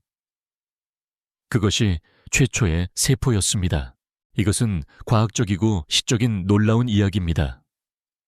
생명은 기적이 아니라 물리와 화학 법칙의 자연스러운 결과임을 보여줍니다. 우주는 별과 은하, 그 이상의 것을 창조한다는 것을 보여줍니다. 우리가 이야기했던 탄소물, 그리고 생명의 가장 기본적인 구성 요소들은 우주 전체에 흩뿌려져 있습니다.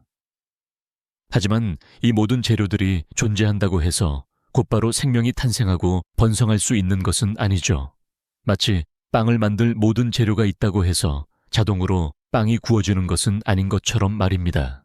생명이 싹트기 위해서는 그 모든 구성 요소들이 안전하고 안정적인 환경에서 오랜 시간 동안 서로 상호작용할 수 있어야 합니다.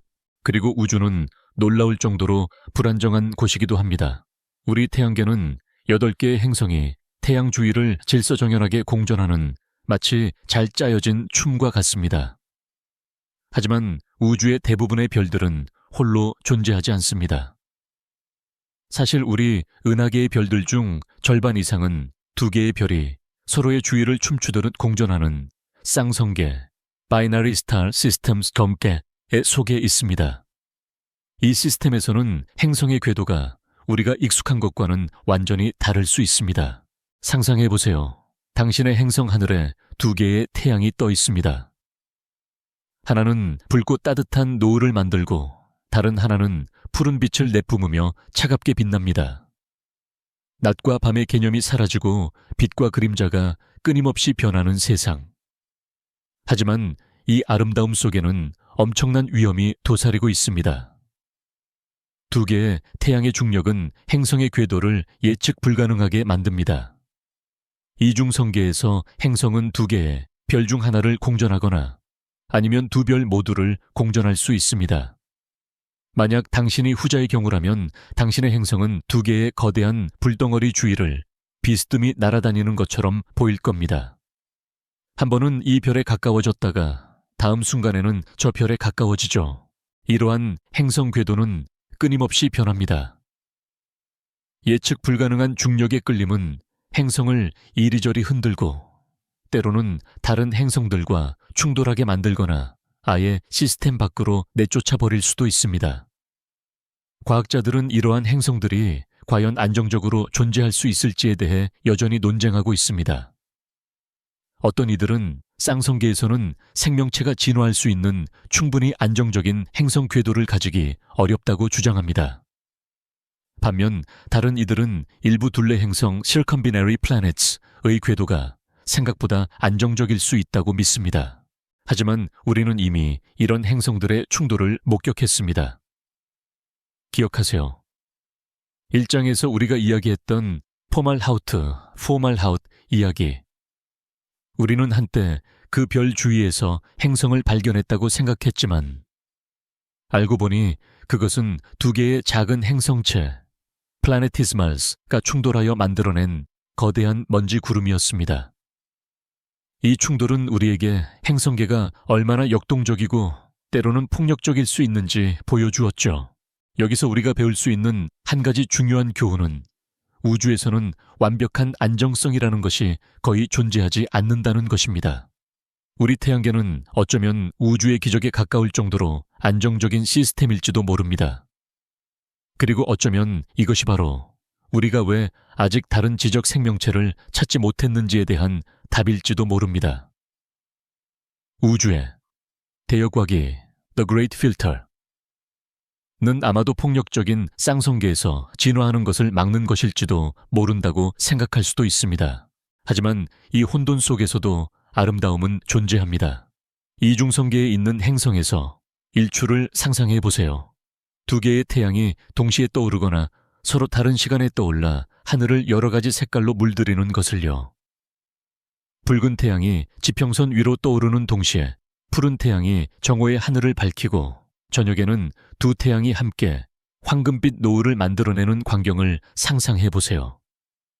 그것은 정말 숨막히는 장관일 겁니다. 물론 당신이 살아남아 그것을 볼 수 있다면 말입니다. 꽤나 위험한 곳일 수도 있으니까요. 그런데 여기서 한 가지 재미있는 농담을 해볼까요? 한 행성이 쌍성계에서 쫓겨나면서 이렇게 말했다고 합니다.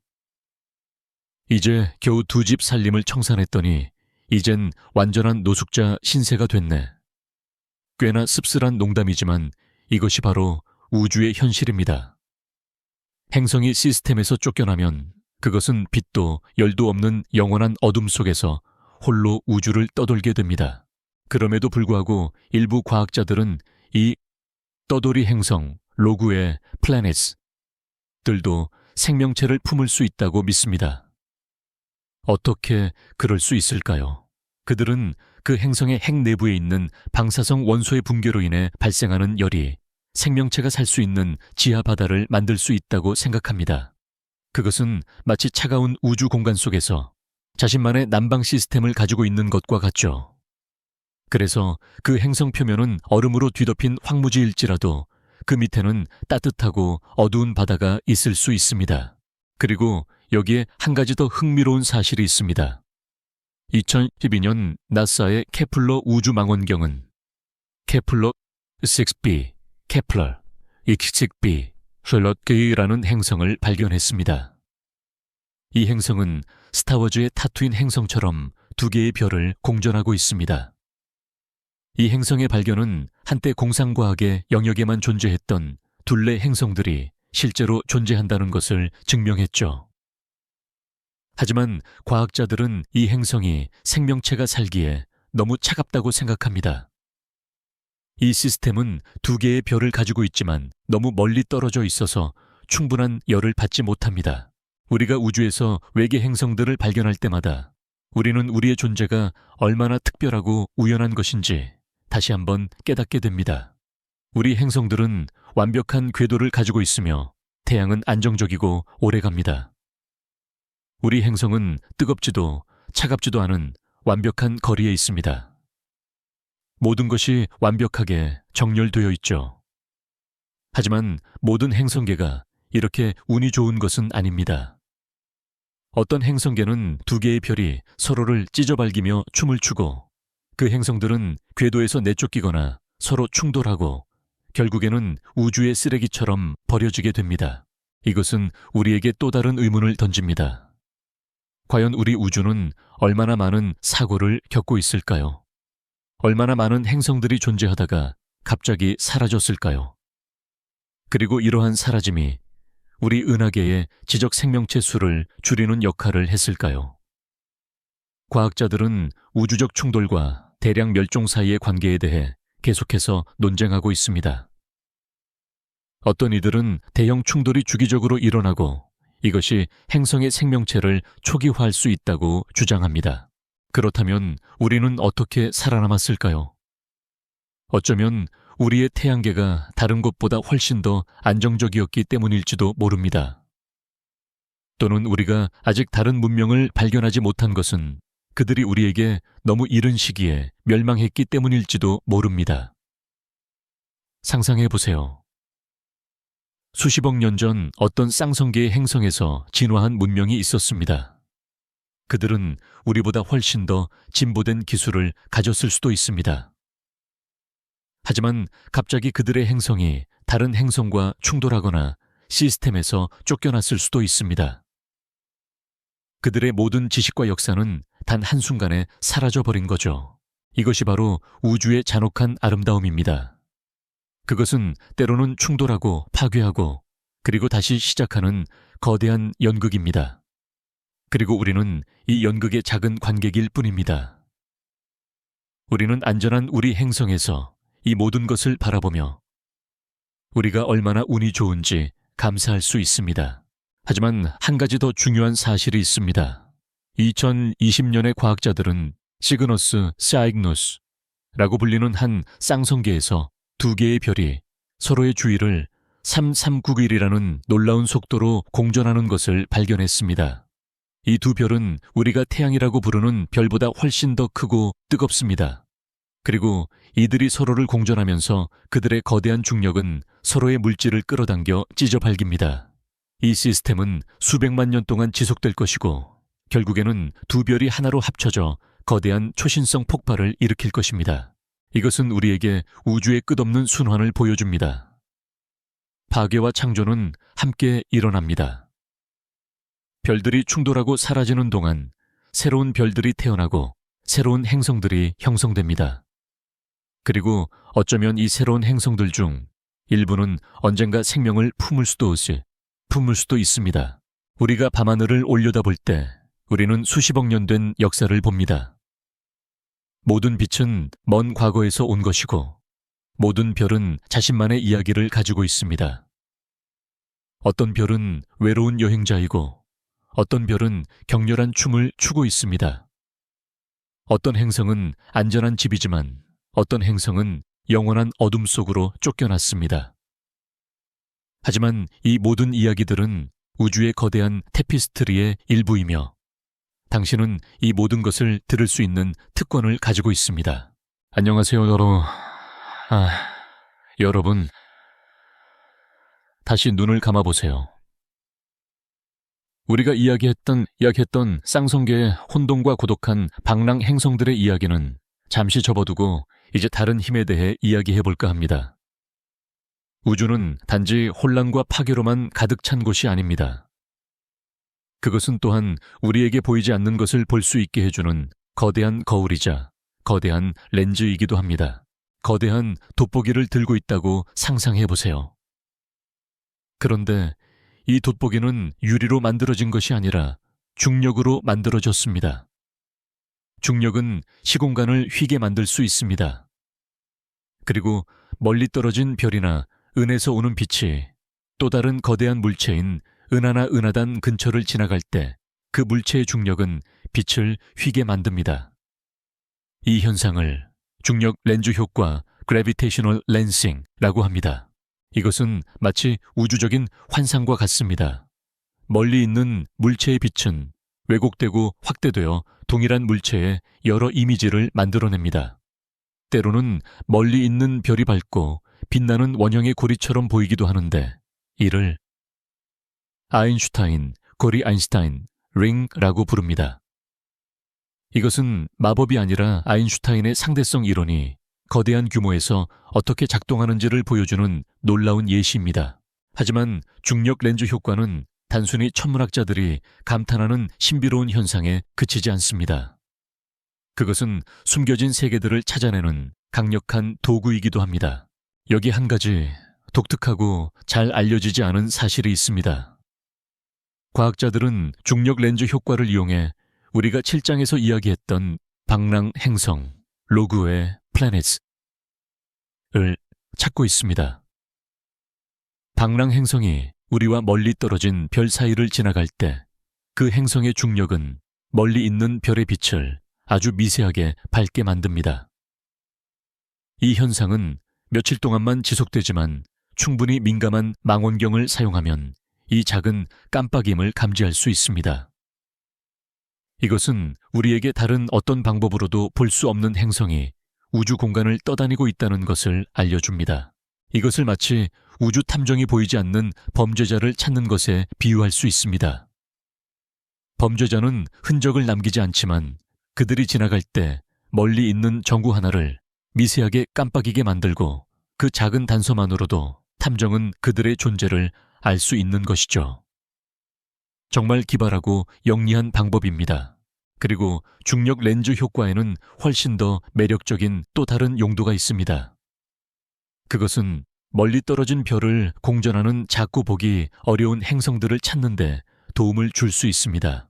과학자들은 이 기술을 사용하여 우리로부터 수천 광년 떨어진 곳에 있는 지구와 비슷한 질량을 가진 행성들을 찾아냈습니다. 그렇다면 이것이 외계 생명체를 찾고 있는 우리에게는 어떤 의미일까요? 그것은 우리에게 새로운 도구, 새로운 눈이 생겼다는 것을 의미합니다. 우리는 더 이상 가까운 별들만을 바라보는데 그치지 않고 중력의 힘을 이용해 멀리 있는 것을 확대하여 우리가 결코 도달할 수 없을지도 모르는 행성들을 볼 수 있게 된 것입니다. 하지만 이야기는 여기서 끝나지 않습니다. 최근 과학자들은 한 가지 놀라운 사실을 발견했습니다.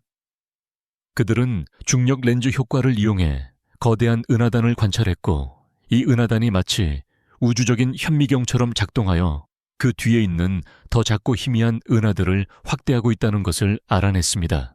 이를 통해 그들은 빅뱅 직후에 형성된 아주 작은 은하들을 볼 수 있게 되었고, 이는 우주의 초기에 대한 통찰력을 제공해 주었습니다.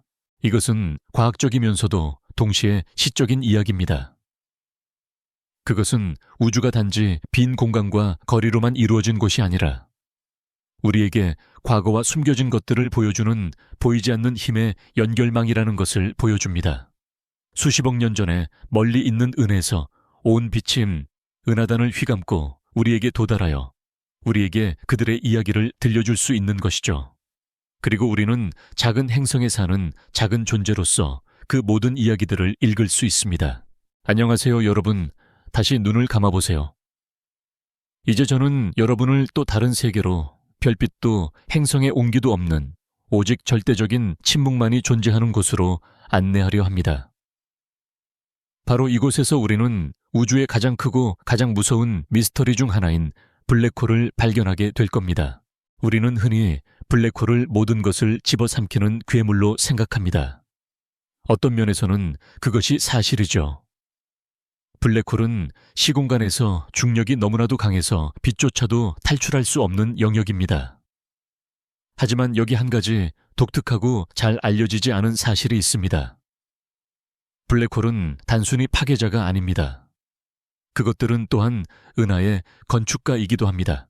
우리 은하를 포함한 모든 은하의 중심에 초거대 블랙홀, 슈퍼마시브 블랙홀, 이 자리 잡고 있다고 상상해 보세요. 그것들은 무작정 모든 것을 삼키는 존재가 아닙니다. 대신 별들과 가스들이 그 주위를 맴도는 은하의 중심축 역할을 합니다.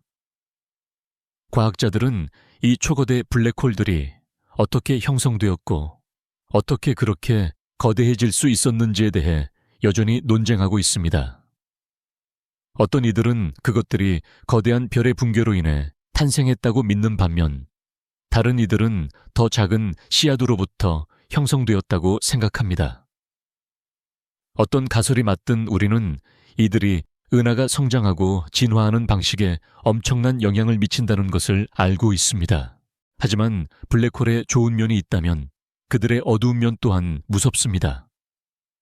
너무 가까이 다가간 별은 거대한 문어가 먹이를 찢어발기듯 블랙홀의 엄청난 중력에 의해 산산조각이 나게 됩니다. 스파게티화, 스파게티피케이션라고 불리는 이 현상은 별을 길고 가는 가닥으로 늘어뜨리고 그 잔해들은 블랙홀 주변을 맴돌며 수백만 도까지 뜨거워져 강력한 X선을 방출합니다. 이것은 폭력적이고 무서운 광경이지만 동시에 우리가 블랙홀이 어디에 있는지 알 수 있는 방법이기도 합니다. 그리고 여기 놀라운 사실이 있습니다. 과학자들은 이 X선을 이용해 방랑 블랙홀 로그의 블랙홀스를 찾고 있습니다. 그것들을 우주의 유령이라고 생각해 보세요. 모은에서 쫓겨난 블랙홀들이죠. 그들은 보이지 않는 채로 우주 공간을 떠다닙니다. 그들이 삼킬 수 있는 별도 없기에 우리는 그들을 직접 볼 수 없습니다. 하지만 그들이 별 근처를 지나갈 때 그들은 그 별의 빛을 휘게 만들어 미세 중력 렌즈 효과, 미크로렌싱을 만들어냅니다. 우리가 지난 장에서 중력 렌즈 효과에 대해 이야기했었죠. 미세 중력 렌즈 효과는 행성이나 방랑 블랙홀과 같은 더 작은 물체들에 의해 발생하는 그 현상의 작은 버전입니다. 극도로 민감한 망원경을 사용함으로써 과학자들은 이상하게 깜빡이는 별들을 발견했고 그들은 이것이 방랑 블랙홀의 신호라고 믿고 있습니다. 그렇다면 이것이 우리에게 의미하는 바는 무엇일까요? 그것은 우주가 별과 행성들로만 가득 차 있는 것이 아니라는 뜻입니다. 그것은 또한 보이지 않고 어두운 물체들로 가득 차 있으며 이들은 어둠 속에서 조용히 떠다니고 있습니다. 우리는 얼마나 많은 방랑 블랙홀이 존재하는지 아직 모르지만 어떤 추정치에 따르면 우리 은하의 별들보다 더 많을 수도 있다고 합니다. 블랙홀은 우리에게 우주의 양면성을 보여줍니다. 그것들은 모든 것을 파괴하는 힘을 가지고 있지만 동시에 은하계를 건설하는 데 필요한 중력의 기둥 역할도 합니다. 그들은 보이지 않지만 그들의 존재는 다른 빛의 왜곡을 통해 드러납니다. 그들은 우리에게 우주가 우리가 보는 것보다 훨씬 더 복잡하고 깊고 미스터리하다는 것을 일깨워 줍니다. 어쩌면 이것이 바로 우리가 왜 다른 지적 생명체를 아직 찾지 못했는지에 대한 또 다른 답일지도 모릅니다. 어쩌면 그들은 블랙홀의 영향권 내에서 살고 있거나 혹은 방랑 블랙홀이 그들의 행성계를 통과하면서 그들의 문명을 영원히 파괴했을 수도 있습니다. 우리는 알 수 없습니다. 하지만 이 모든 것에는 평화로운 면이 있습니다. 블랙홀의 거대한 중력이 모든 것을 끌어당기듯이 우리가 매일 밤 경험하는 이 꿈의 세계 또한 우리를 끌어당깁니다. 그것은 우리의 생각을 빨아들이고 우리의 의식을 흩뜨립니다. 그리고 그 과정에서 우리는 우주의 더 깊은 곳, 더 어두운 곳으로 여행하게 됩니다. 그것은 무서운 여행이 아닙니다. 그것은 평화로운 여행입니다. 왜냐하면 우리는 혼자가 아니니까요. 우리는 별들의 파괴와 재탄생의 일부이며 블랙홀의 조용한 존재의 일부입니다. 그러니 이제 편안히 누워서 별들이 죽고 다시 태어나는 것을 상상해 보세요. 그리고 우주적 춤을 추는 블랙홀을 상상해 보세요. 모든 것이 제자리에 있고 모든 것이 조용합니다. 안녕하세요, 여러분. 다시 눈을 감고 저의 목소리에 귀를 기울여 주세요. 우리는 우주의 가장 강력한 힘 중 하나인 블랙홀의 경이로운 세계를 여행했습니다. 이제 저는 여러분을 또 다른 미스터리 우주의 대부분을 구성하지만 결코 볼 수 없는 두 개의 신비로운 존재의 세계로 안내하려 합니다. 우리가 별들을 보고 은하들을 관찰할 때 우리는 빛나는 물체들만을 봅니다. 하지만 과학자들은 이 모든 빛나는 것들을 움직이게 하고 형태를 유지하게 하는 보이지 않는 힘이 있다는 것을 알아냈습니다. 이 힘은 마치 우주의 유령과도 같습니다. 우리는 그것을 직접 볼 수 없고 만질 수도 없으며 심지어 빛조차도 그것을 통과하지 못합니다. 그러나 우리는 그 영향력을 분명히 느낄 수 있습니다. 이것이 바로 우주의 거대한 비밀 중 하나인 암흑 물질, Dark Matter입니다. 상상해 보세요. 거대한 은하들이 엄청난 속도로 회전하고 있습니다. 만약 우리가 보는 별과 가스들만이 전부라면 이 은하들은 원심력 때문에 산산조각이 나야 합니다. 마치 회전 목매서 너무 빨리 회전하여 튕겨져 나가는 것처럼 말이죠. 하지만 은하들은 흩어지지 않습니다. 그 이유는 우리가 볼 수 없는 무언가가 은하들을 거대한 중력으로 단단히 붙잡고 있기 때문입니다. 과학자들은 이 보이지 않는 물질이 우리가 보는 모든 물질보다 훨씬 더 많다는 것을 계산해 냈습니다. 이 암흑 물질은 우리가 아는 어떤 입자와도 상호작용하지 않는 것처럼 보입니다. 그것은 우주에 존재하는 모든 은하와 은하단의 뼈대 역할을 하고 거대한 중력의 거미줄을 형성하여 우주의 구조를 짜고 있습니다. 그리고 이 이야기는 여기서 끝나지 않습니다. 또 다른 더욱 당혹스러운 수수께끼가 있습니다. 우리는 우주가 팽창하고 있다는 것을 알고 있습니다. 하지만 수십억 년 동안 과학자들은 중력이 이 팽창을 늦출 것이라고 생각했습니다. 그러나 놀랍게도 1990년대 후반의 천문학자들은 우주가 점점 더 빨리 팽창하고 있다는 것을 발견했습니다. 이것은 마치 공을 하늘로 던졌는데 중력 때문에 속도가 느려지는 것이 아니라 오히려 점점 더 빨리 위로 올라가는 것과 같습니다. 이 가속 팽창을 일으키는 원인 불명의 힘을 우리는 암흑 에너지, 다크 에너지라고 부릅니다. 암흑 에너지는 우주의 모든 공간에 존재한다고 믿어집니다. 그것은 일종의 반중력과도 같아서 은하들을 서로 밀어내고 우주의 팽창을 가속화시킵니다. 우리는 이 암흑 에너지가 무엇인지 전혀 모릅니다. 그것은 우주의 70% 이상을 차지하지만 그 정체는 완전한 미스터리로 남아 있습니다. 이 모든 것을 생각해보면 정말 겸손해지는 기분입니다. 우리가 밤하늘에서 보는 모든 별, 모든 행성, 모든 은하는 우주의 5%도 차이되지 않는 부분에 불과합니다. 나머지 95%는 우리가 볼 수도 없고 이해할 수도 없는 암흑 물질과 암흑 에너지로 가득 차 있습니다. 어쩌면 이것이 바로 우주의 진정한 본질일지도 모릅니다. 우리가 보고 만지고 측정할 수 있는 것들 너머에 훨씬 더 거대하고 강력한 존재들이 숨어 있는 것이죠. 그것들은 우리가 알지 못하는 방식으로 우주의 운명을 조종하고 있습니다. 그리고 어쩌면 언젠가 우리는 이 보이지 않는 존재들과 소통할 방법을 찾게 될지도 모릅니다. 아니면 그것들은 영원히 우리에게 미스터리로 남을 수도 있겠죠. 그러나 한 가지는 확실합니다. 우주는 우리가 상상했던 것보다 훨씬 더 기이하고 놀랍고 그리고 아름다운 곳입니다.